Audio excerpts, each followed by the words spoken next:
Damos gracias a Dios por nuevamente tener la oportunidad de un culto en español desde aquí, desde la Iglesia ABA de Florianópolis. Te damos a ti la bienvenida, le damos gracias a Dios por tu vida y te pedimos para que desde ahí, desde donde nos estás acompañando, participes con nosotros en este tiempo de adoración, tiempo de exaltación y tiempo para glorificar al Rey de Reyes. Amén. Quero te sentir correndo em minhas veias.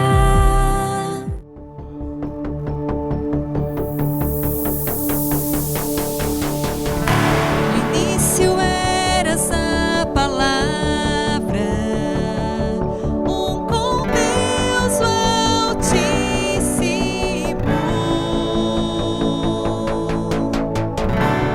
O mistério de tua glória.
Inigualável.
Agradecemos, Senhor, por Cristo Jesus na cruz do Calvário. Cantamos. Por tudo que tens feito, por tudo que vais fazer, por tuas promessas e tudo que és, eu quero te agradecer com todo o meu ser. Te agradeço, meu Senhor. Te agradeço, meu Senhor. Te agradeço por me libertar e salvar, por ter morrido em meu lugar. Te agradeço, Jesus, te agradeço. Te agradeço.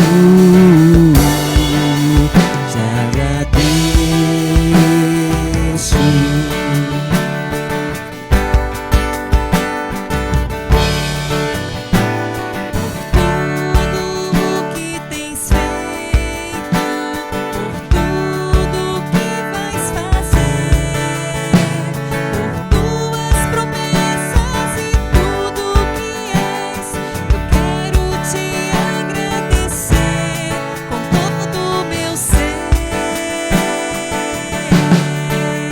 Te agradeço, meu Senhor. Te agradeço, meu Senhor. Te agradeço por me libertar e salvar, por ter morrido em meu lugar. Te agradeço, Jesus, te agradeço. Eu te agradeço,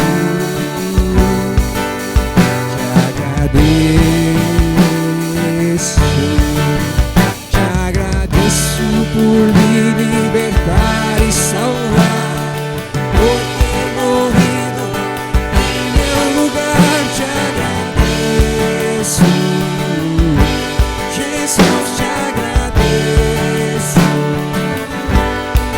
Eu te agradeço, te agradeço, te agradeço, te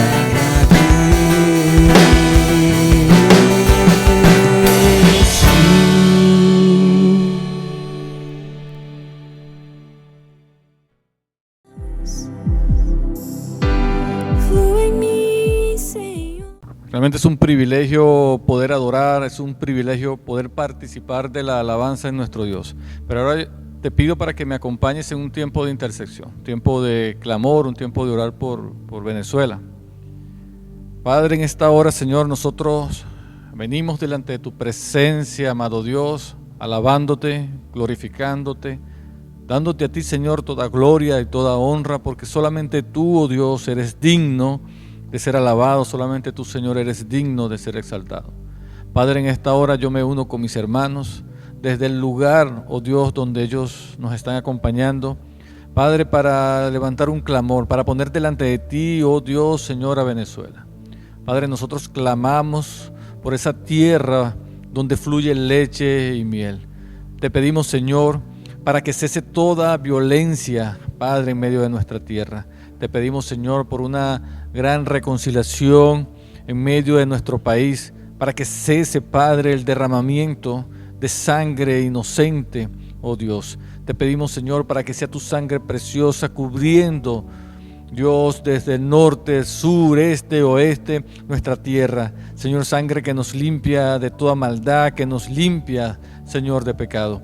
Te pedimos, Padre, por la iglesia allá en Venezuela también, renueva, oh Dios, su fuerza. Sé tú, Señor, capacitándolos, sé tú, Señor, proveyéndoles para que ellos continúen esta obra de predicar y de llevar tu palabra a todos los rincones en medio de nuestra tierra. Te damos, Dios, toda gloria y te damos a ti, Señor, toda alabanza, en el nombre poderoso de tu Hijo, amado Jesús de Nazaret. Amén. Em tua vida está. Así como somos partícipes de la adoración y de la alabanza, yo te pido para que también nos acompañes en este momento a otra forma de alabar a nuestro Dios, y es a través de nuestros diezmos y de nuestras ofrendas.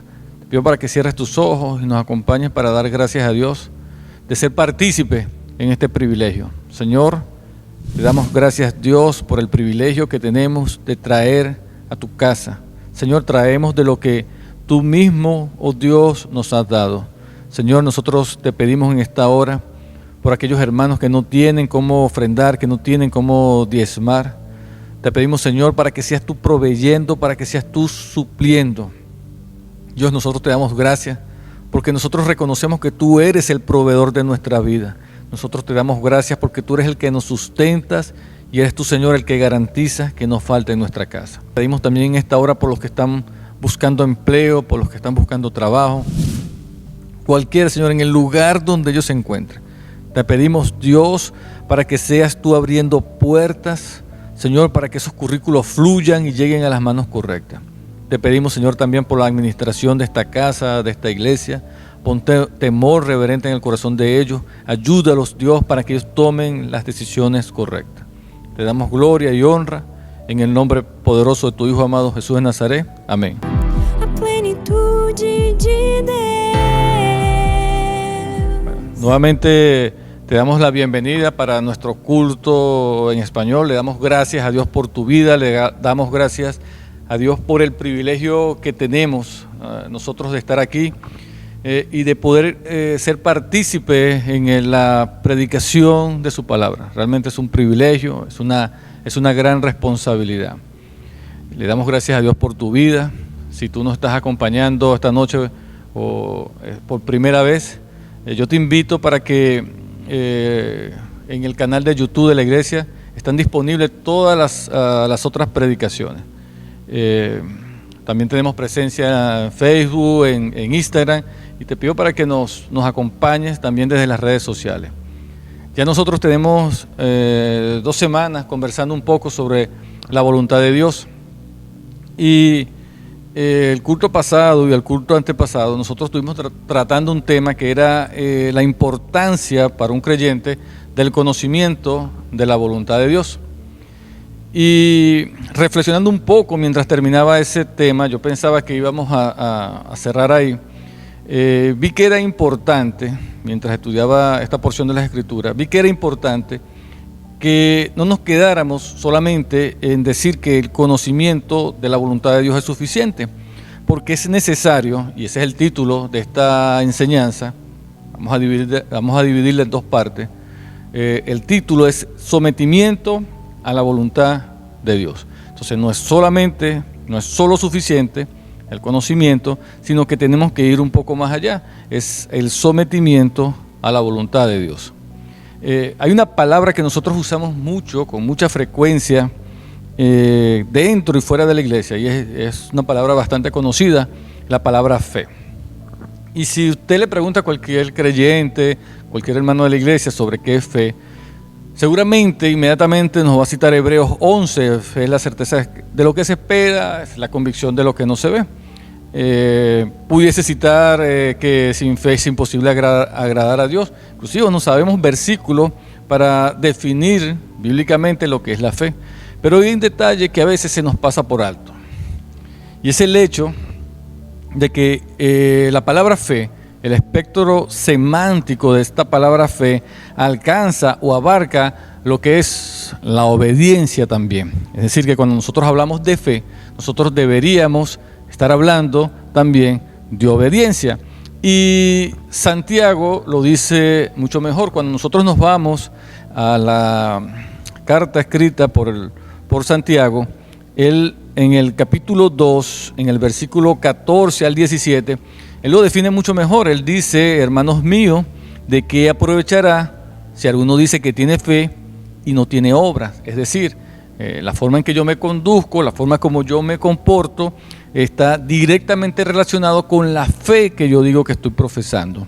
Incluso en el versículo 17 él dice, así también la fe, dice Santiago, si no tiene obra, es muerta en sí mismo. Es decir, mi fe está directamente relacionado con mi obediencia, mi fe está relacionado con mi forma de comportarme, con mi forma de conducirme. Entonces, conocimiento de la voluntad de Dios, caminar con Dios, tiene que ver con el conocimiento de la voluntad de Dios, pero caminar con Dios tiene que ver también entonces con obediencia, sometimiento a su voluntad. Mateos, en el capítulo 16, capítulo 16, es bueno que anoten siempre estos pasajes. En el versículo 24, nuestro Señor Jesús nos dice, entonces, lo escribe Mateo de esta manera, entonces Jesús dijo a sus discípulos, si alguno quiere venir en pos de mí, niéguese, dice Mateos, niéguese a sí mismo y tome su cruz y sígame. ¿Amén? Entonces, estamos hablando de que seguir a Jesús conlleva una negación a nosotros mismos. Seguir a Jesús no solamente es tomar nuestra cruz, sino negarnos a nosotros mismos. Ahora, yo voy a leer una porción de la Escritura, es un poco extensa, pero que nos va a ilustrar, no solamente con palabras de nuestro Señor Jesús, sino con ejemplos que Él mismo nos deja de qué significa someternos a la voluntad de Dios, de qué significa caminar en obediencia, cuáles son las implicaciones que esto trae. Nosotros vamos a utilizar como texto principal para esta enseñanza Marcos, capítulo 14, versículo 27 al 42. Te pido que me acompañes, Marcos, capítulo 14. Vamos a estar leyendo desde el versículo 27 al versículo 42. Amén.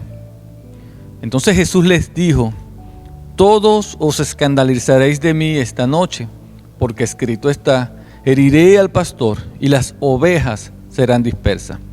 Pero después que haya resucitado, iré delante de vosotros a Galilea. Entonces Pedro le dijo, aunque todos se escandalicen, yo no.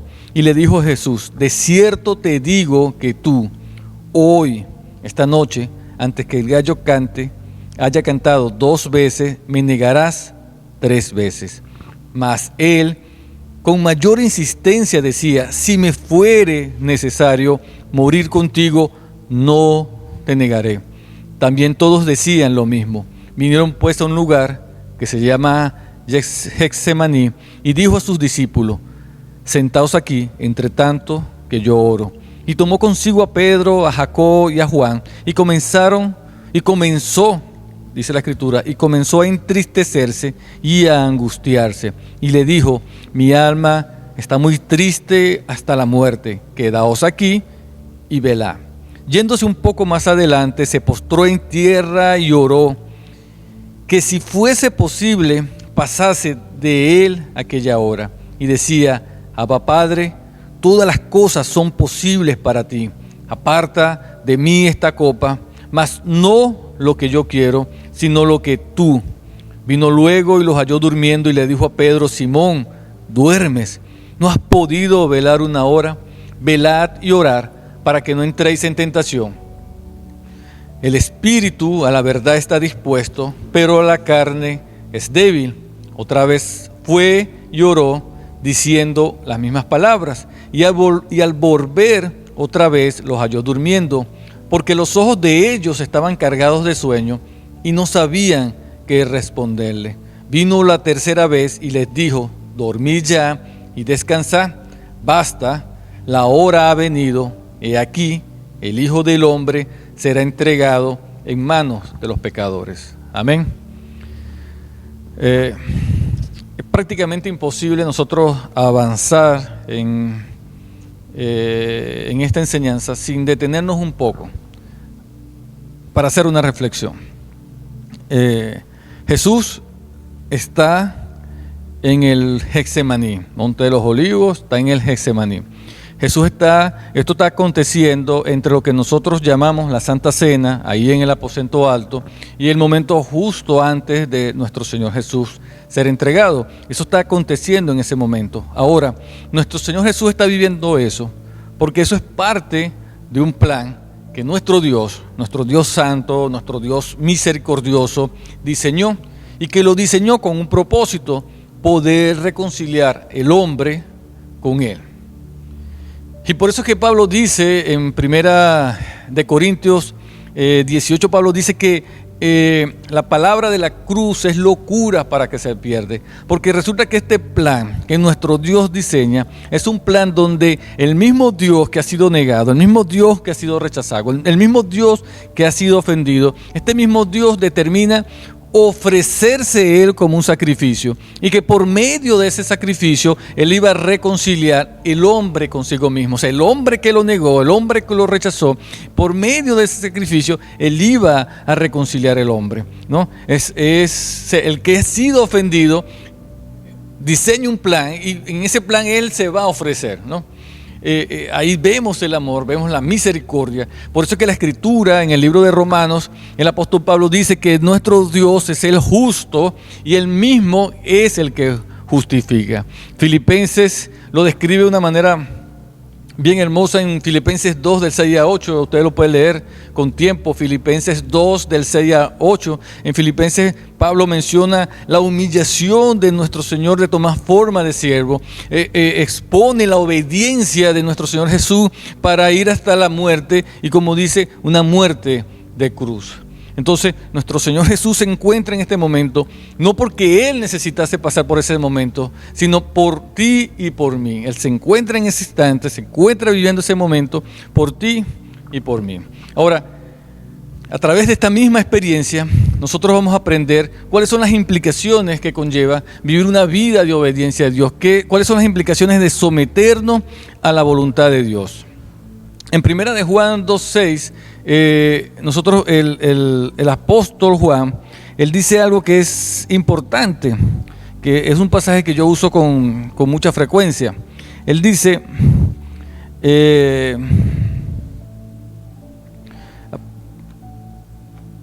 primera de Juan 2:6, el que dice que permanece en Él debe andar como Él anduvo. El que dice que permanece en Él debe andar. Si nosotros decimos que somos cristianos, nosotros entonces tenemos la responsabilidad de andar como Él anduvo. Tenemos que tomar a nuestro Señor Jesús entonces como un ejemplo. Ahora, yo les decía al principio, una cosa es tener un deseo santo de conocer la voluntad de Dios. Eso es bueno, eso es importante. Es muchas veces la diferencia entre tener una carga ligera y una carga pesada en nuestro andar, pero no nos podemos quedar solamente ahí en el conocimiento. Tenemos que ir un poco allá, tenemos que ir a la sumisión de nuestra voluntad a la voluntad de Dios.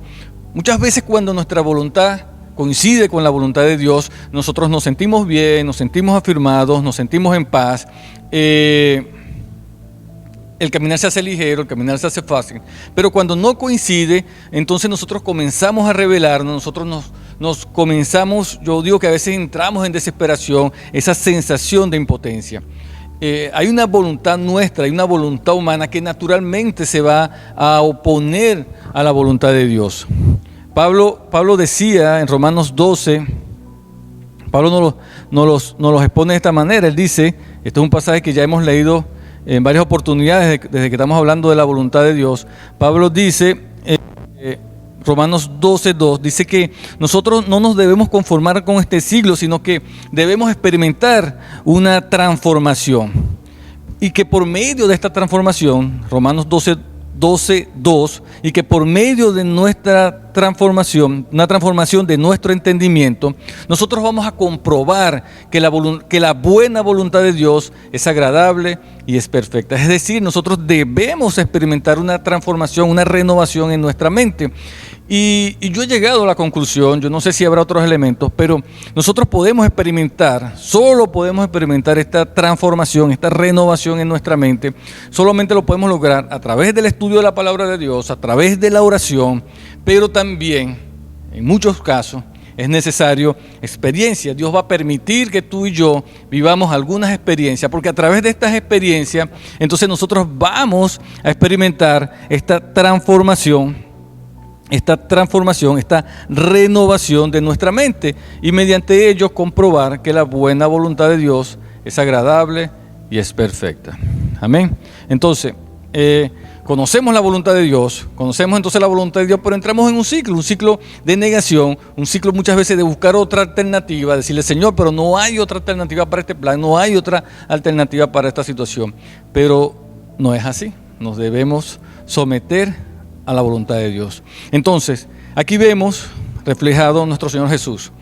Lo primero que te va a implicar someterte a la voluntad de Dios es que usted va a vivir en problemas. Yo llamo problemas santos, porque tus obras son obras que son contrarias a lo que el mundo te dice que es una verdad, y eso en sí ya va a ser un problema. Entonces usted va a vivir metido en problemas, como yo te digo, problemas santos. Lo otro que te va a conllevar a someterte a la voluntad de Dios es el abandono.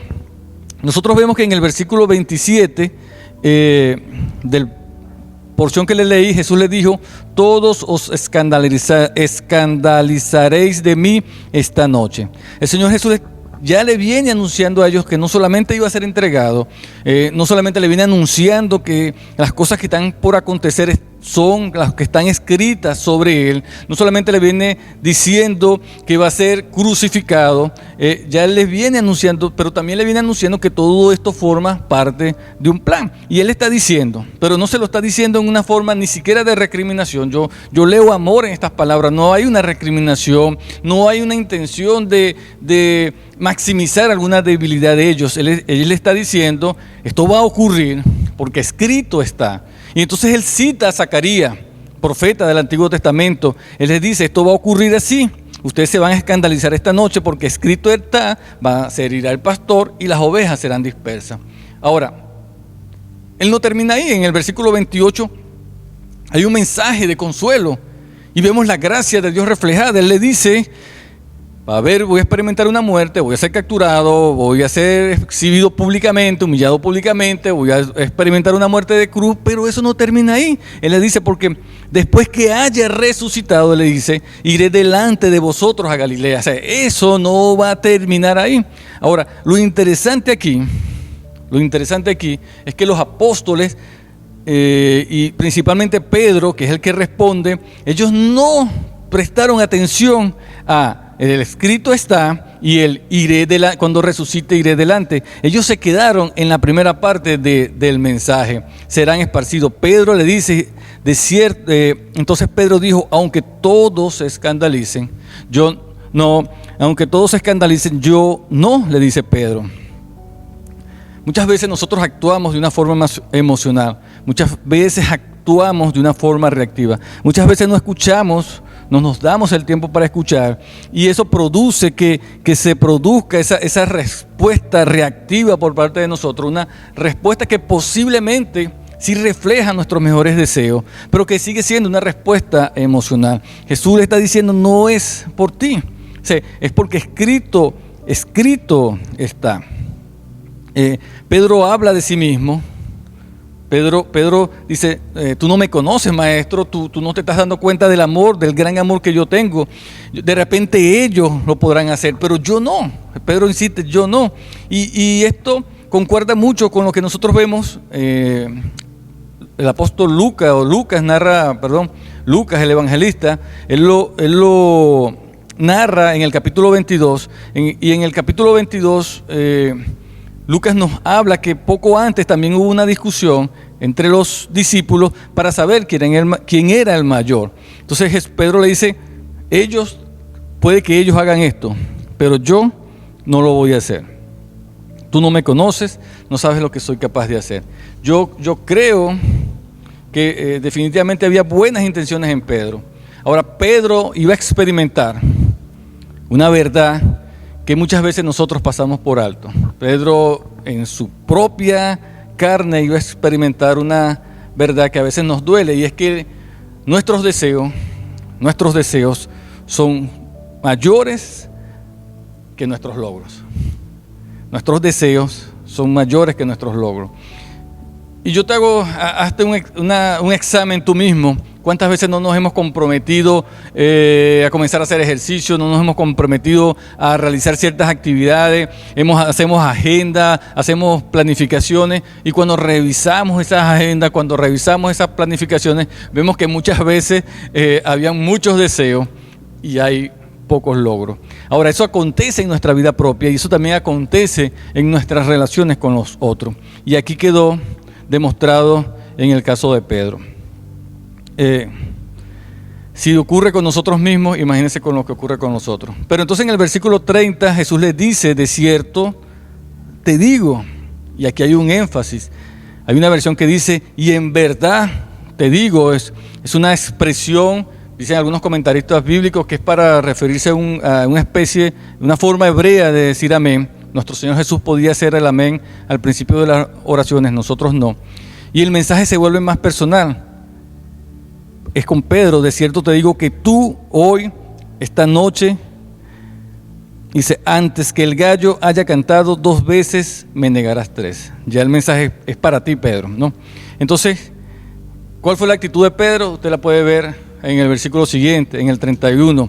Más él con mayor existencia, más emotivo. Entonces, cerrando hoy esta primera parte, en este culto cerrando la primera parte, es importante que nos entendamos desde el punto de vista del líder y desde el punto de vista del discípulo, que nosotros vamos a experimentar, que el caminar con Dios vamos a experimentar abandono, pero que muchas veces este abandono está íntimamente relacionado con nuestra condición espiritual. Puede haber mucho deseo, puede haber mucho anhelo, pero hay una lucha espiritual de la cual vamos a hablar en el próximo culto y que es determinante para que esto acontezca. Amén. Entonces, te espero en el próximo culto. Amén.